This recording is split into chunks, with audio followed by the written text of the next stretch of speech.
வணக்கம் நண்பர்களே. இன்றைக்கி 14th April hindueditorial second article தான் இப்போ நான் பார்க்க போகிறோம். ஃபஸ்ட் ஆர்டிக்கல் ஆல்ரெடி அப்லோட் பண்ணியிருக்கேன், பார்க்க தான் கண்டிப்பாக பாருங்கள், ரொம்ப யூஸ்ஃபுல்லாக இருக்கும். வாங்க ஆரம்பிக்கலாம்.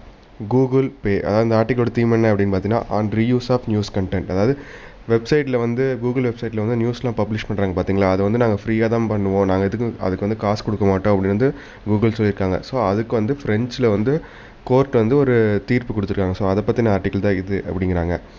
Last week's ruling by France competition regulator that Google must pay news publishers and agencies for reuse of their content marks a significant turn in what has been a seesaw battle between European regulators and publishers on the one side and tech giant on the other. So போன வாரம் பார்த்தீங்கன்னா ஃப்ரான்ஸில் court பார்த்தீங்கன்னா Google வந்து அந்த நியூஸ்லாம் publish பண்ணுறாங்கல்ல, அதுக்கு வந்து நீங்கள் வந்து காசு கொடுக்கணும் அப்படின்னு வந்து ஒரு தீர்ப்பு கொடுத்துருக்காங்க. ஸோ இது வந்து அந்த சீசா இருக்கும் பார்த்தீங்களா, ஸோ அதில் ஒரு சைடில் பார்த்தீங்கன்னா அந்த யூரோப்பியன் ரெகுலேட்டர்ஸும் அந்த நியூஸ் பப்ளிஷ் பண்ணுறாங்கல்ல அந்த கம்பெனியும், ஒரு சைடில் டெக் ஜெயிண்ட்டாக இருக்கிற இந்த கூகுளுக்கும் வந்து ஒரு பெரிய ஒரு திருப்பு முனையாக அமைஞ்சிருக்கு இந்த தீர்ப்பு அப்படிங்கிறாங்க. How this ends and what this leads to could set the template for not just the news industry in France and Europe but also the rest of the world. So இந்த தீர்ப்பு வந்து எப்படி வந்து எடுத்துக்க போகிறாங்க, கூகுள் எப்படி react பண்ண போகிறாங்க அப்படிங்கிறது அந்த ஃப்ரான்ஸில் இருக்கிற நியூஸ் இண்டஸ்ட்ரீஸ் மட்டும் இல்லை, ஃப்ரான்ஸ் யூரோப்பில் இருக்கிற நியூஸ் இண்டஸ்ட்ரீஸ் மட்டும் இல்லை, உலகம் ஃபுல்லாக இருக்கிற நியூஸ் இண்டஸ்ட்ரீஸ்க்கு வந்து இது வந்து ஒரு பெரிய ஒரு மாற்றமாக இருக்கும். எப்படி கூகுள் வந்து ரியாக்ட் பண்ண போகிறாங்க அப்படிங்கிறத வந்து எல்லாம் எதிர்பார்த்து உலகம் ஃபுல்லாக இருக்கிற மற்ற நியூஸ் இண்டஸ்ட்ரீஸும் வந்து எதிர்பார்த்து காத்துக்கிட்டு இருக்காங்க அப்படிங்கிறாங்க. For the time being, the ruling gives the Bellegarde news industry in France a rare edge in its dealing with the tech giant. So Bellegarde அப்படின்னு பார்த்தீங்கன்னா ஒரு தடுமாறிட்டு இருக்கிற அப்படின்னு சொல்லுவோம்ல தான். ஸோ இப்போதைக்கு பார்த்தீங்கன்னா வந்து இந்த தீர்ப்பு வந்து ஆல்ரெடி தடுமாறிட்டு இருக்கிற இந்த ஃப்ரெஞ்சோட அந்த நியூஸ் இண்டஸ்ட்ரிக்கு வந்து ஒரு பெரிய ஒரு அட்வான்டேஜாக இருக்கும். இவ்வளோ பெரிய டெக் ஜெயிண்ட்டுக்கு எதிராக வந்து அவங்க போராடும் போது இந்த தீர்ப்பு வந்து அவங்களுக்கு வந்து ஒரு ஆடட் அட்வான்டேஜாக இருக்கும் அப்படிங்கிறாங்க. Over the last 2 decades, even as publishers across the world struggled to make a commercially meaningful transition to the digital world, Google became the primary gateway for readers. So கடந்த 20 வருஷமாக பார்த்தீங்கன்னா வந்து இப்போ ஃபுல்லாமே எல்லாம் டிஜிட்டல் ஆயிடுச்சுல்ல. ஸோ இந்த நியூஸும் வந்து நிறைய பேர் பார்த்தீங்கன்னா வந்து எல்லாமே வந்து டிஜிட்டலாக தான் பார்க்குறாங்க. ஸோ அதுக்கு வந்து ஒரு சோர்ஸாக இருக்குது என்ன, கூகுள் தான். ஸோ எல்லாருமே வந்து கூகுளில் போய் தான் வந்து சர்ச் பண்ணி எல்லாம் பண்ணுறாங்க. ஸோ இந்த ஒரு மாற்றத்துக்கு வந்து எல்லாருமே வந்து இன்னும் பழக்கப்படல, அதாவது நியூஸ் இண்டஸ்ட்ரீஸ்லாம் வந்து இன்னும் பழக்கப்படல. ஸோ அதுக்கு வந்து மெயினாக வந்து உதவிக்கிட்டு இருக்கிறது யார், கூகுள் தான் அப்படிங்கிறாங்க. While this worked well for the readers and for Google, which as a result could build a mammoth advertising business, it never worked well enough for news publishers, notwithstanding the increase in traffic they experience. So இப்போ வந்து இது வந்து யாருக்கு வந்து நல்லா வேலை செஞ்சுது அப்படின்னு பார்த்தீங்கன்னா, அதாவது அட்வான்டேஜாக இருந்தது அப்படின்னு பார்த்தீங்கன்னா கூகுளுக்கும் அந்த நியூஸ்லாம் படிக்கிறாங்க பார்த்தீங்களா மக்களுக்கு தான் வந்து இது வந்து நல்லதாக அமைஞ்சுது. ஸோ கூகுள் வந்து இந்த மாதிரி நியூஸ் பப்ளிஷ் பண்ணி அதன் மூலிமா ஒரு அட்வர்டைஸ்மெண்ட்னால வந்து நிறைய சம்பாதிச்சாங்க. ஆனால் இந்த நியூஸ் பப்ளிஷர்ஸ்லாம் இருக்காங்க பார்த்தீங்களா, அவங்களுக்கு வந்து இது வந்து சரியாக போகலை. ஏன்னா அவங்களுக்கு வந்து டிராஃபிக் வந்து ஃபுல்லாக டிஜிட்டல் பிளாட்ஃபார்மில் நிறைய ஆனதுனால இந்த ஃபிசிக்கல் காப்பிலாம் பார்த்தீங்கன்னா அவங்களுக்கு வந்து நிறைய லாஸ் ஆச்சு. ஸோ இதை வந்து அவங்களால ஏற்றுக்க முடியல அப்படிங்கிறாங்க. Many publishers are hence now in a position where they can neither let go of their dependence on the tech giant nor make monetary sense from this arrangement. So அந்த பப்ளிஷர்ஸ்லாம் என்ன பண்ணுவாங்க, பாவம் அவங்களுக்கு வந்து இந்த நியூஸ் பப்ளிஷ் பண்ணதுனால அவங்களுக்கு வந்து காசே கிடைக்கிறதில்ல. அவங்களுக்கு இப்போதைக்கு பார்த்தீங்கன்னா டெக் ஜெயிண்ட்டாக இருக்கிற அந்த கூகுளை நம்பி இருக்கணும், அப்படி இல்லைன்னா இதன் மூலிமா வர அமௌண்ட்டை நம்பி தான் இருக்காங்க. ஸோ ஒன்றா அவங்க வந்து கூகுளை நம்பி இருக்கணும், அப்படி இல்லைன்னா வந்து இதன் மூலிமா காசு சம்பாதிக்கணும். இந்த 2 வழி தான் அவங்களுக்கு இருக்குது. ஸோ இதை வந்து எதை வந்து முடிவு பண்ணுறது அப்படிங்கிற ஒரு தெளிவில்லாமல் வந்து இருக்காங்க அப்படின்னு இருக்காங்க. Also individually they are too small to challenge Google's might. So அவங்க வந்து தனியாகவும் வந்து இவ்வளோ பெரிய கம்பெனியாக கூகுளை வந்து எதிர்த்து போராட முடியாதுல்ல. ஸோ கூகுள் கூட இணைஞ்சு தான் வந்து அவங்க வேலை செய்ய முடியும். ஸோ அவங்களை கூகுளை எதிர்த்து வந்து இவங்க இந்த சின்ன சின்ன நியூஸ் பப்ளிஷர்ஸ்லாம் வந்து ஒன்றும் பண்ண முடியாது அப்படிங்கிறாங்க.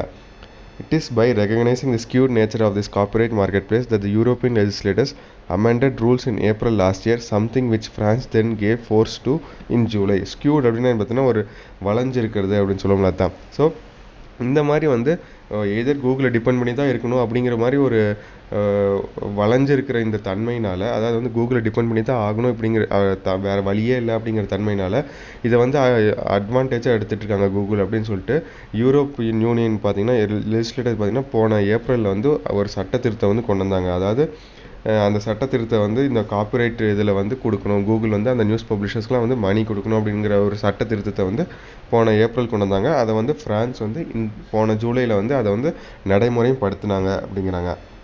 The genesis of the order by the French competition regulator was a complaint filed against Google by unions representing publishers. So Genesis அப்படின்னு பார்த்தீங்கன்னா ஒரு ஆரம்பம் இல்லை தொடக்கம் அப்படின்னு சொல்லுவோம்ல தான். ஸோ இந்த கேஸ் வந்து எங்கே ஆரம்பமாச்சு அப்படின்னு பார்த்தீங்கன்னா இந்த ஒரு கூகுளுக்கு எதிராக வந்து இந்த யூனியன் இருக்கும் பார்த்தீங்களா, நியூஸ் பப்ளிஷர்ஸ் யூனியன் இருக்கும் பார்த்தீங்களா, அவங்க வந்து கூகுளுக்கு எதிராக ஒரு கம்ப்ளைண்ட்டை வந்து ஃப்ரெஞ்ச் காம்படிஷன் ரெகுலேட்டர் ஃப்ரெஞ்ச் கோர்ட்டில் வந்து ரெஜிஸ்டர் பண்ணாங்க. அதுதான் வந்து இந்த கேஸுக்கு வந்து ஒரு தொடக்கமாக அமைஞ்சுது அப்படிங்கிறாங்க. They charged Google with abusing its dominant position in response to the law which seeks to create fairer grounds of negotiation. So அவங்க வந்து என்ன குற்றம் சாட்டினாங்க அப்படின்னு பார்த்தீங்கன்னா கூகுள் மேலே, கூகுள் வந்து தன்னோட ஆதிக்கத்தை வந்து அதிகமாக செலுத்துது. இந்த லா படி பார்த்தீங்கன்னா இந்த பிரச்சனை ஏதாவது வந்துச்சுன்னா பேச்சுவார்த்தை நடத்தி சுமூக தீர்வு காரணம் தான் இந்த சட்டம் இருக்குது. ஆனால் வந்து கூகுள் வந்து தன்னோட ஆதிக்கத்தை வந்து அதிகமாக செலுத்துது, பேச்சுவார்த்தைக்கு உடன்பட மாட்டேங்குது அப்படின்னு வந்து ஒரு குற்றச்சாட்டை வந்து அவங்க வந்து இந்த கேஸில் வந்து ஃபைல் பண்ணாங்க அப்படிங்கிறாங்க. This it does by allowing for the possibility of publishers to be paid for articles extracts picked up by the aggregators. So aggregators அப்படின்னா என்னென்னு பார்த்தீங்கன்னா இந்த நியூஸ்லாம் வந்து எல்லா நியூஸும் திரட்டி கொடுக்குறாங்களா, அதுதான் அக்ரிகேட்டர்ஸ் அப்படிம்பாங்க. ஸோ இந்த இதில் என்ன வருது அப்படின்னு பார்த்தீங்கன்னா பப்ளிஷர்ஸுக்கெலாம் வந்து நியூஸ்லாம் பப்ளிஷ் பண்ணுறாங்க பார்த்தீங்களா, அதுக்கு வந்து கூகுள் வந்து அவங்களோட நியூஸ் தானே பப்ளிஷ் பண்ணுறாங்க. ஸோ அதுக்கான பணத்தை வந்து கொடுத்து தான் ஆகணும் அப்படிங்கிற மாதிரி ஒரு பாசிபிலிட்டி இருக்குது அப்படிங்கிறாங்க. The complaint was that Google, on the grounds of complying with the new law, decided it would not display the extracts and other elements unless publishers authorize free usage. So கம்ப்ளைண்ட்டுக்கு வந்து இந்த குற்றச்சாட்டுக்கு வந்து Google என்ன சொல்லியிருக்காங்க அப்படின்னு பார்த்தீங்கன்னா, சரி நாங்கள் வந்து இந்த நியூஸ்லாம் வந்து நாங்கள் வந்து எதுவுமே பப்ளிஷ் பண்ணல, அவங்க வந்து ஃப்ரீயாக பப்ளிஷ் பண்ணுற வரைக்கும் நாங்கள் வந்து அவங்களோட எந்த நியூஸுமே பப்ளிஷ் பண்ண மாட்டோம் அப்படின்னு வந்து ஒரு ரிப்ளை கொடுத்துருக்காங்க அப்படிங்கிறாங்க. The regulator said it found that Google practices were likely to constitute an abuse of a dominant position and caused serious and immediate harm to the press sector. So the French regulator, அதாவது French court என்ன சொல்லியிருக்காங்க அப்படின்னு பார்த்தீங்கன்னா, Google வந்து இப்படி பண்ணுறது, அதாவது நியூஸே publish பண்ண மாட்டோம், ஃப்ரீயாக நீங்கள் கொடுக்குற வரைக்கும் நியூஸ் நாங்கள் பப்ளிஷ் பண்ண மாட்டோம் அப்படின்னு சொன்னது தன்னோட அதிகாரத்தை வந்து கூகுள் வந்து துஷ்பிரயோகம் பண்ணுற மாதிரி இருக்குது.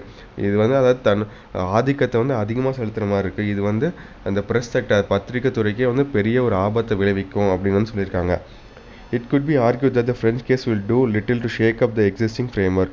Shake up அப்படின்னு பார்த்தீங்கன்னா ஒரு மாற்றம் இல்லை மறுசீரமைப்பு அப்படின்னு சொல்லுவோம்ல தான். ஸோ இந்த மாதிரி இந்த ஃப்ரெஞ்ச் கேஸ் வந்து கூகுளோட இந்த பாயிண்ட் ஆஃப் வியூ வந்து கண்டிப்பாக ஒரு மாற்றத்துக்கோ மறுசீரமைப்புக்கோ கண்டிப்பாக வந்து கொண்டு வருமா அப்படிங்கிறது ஒரு பெரிய கேள்விக்குறி தான் அப்படிங்கிறாங்க.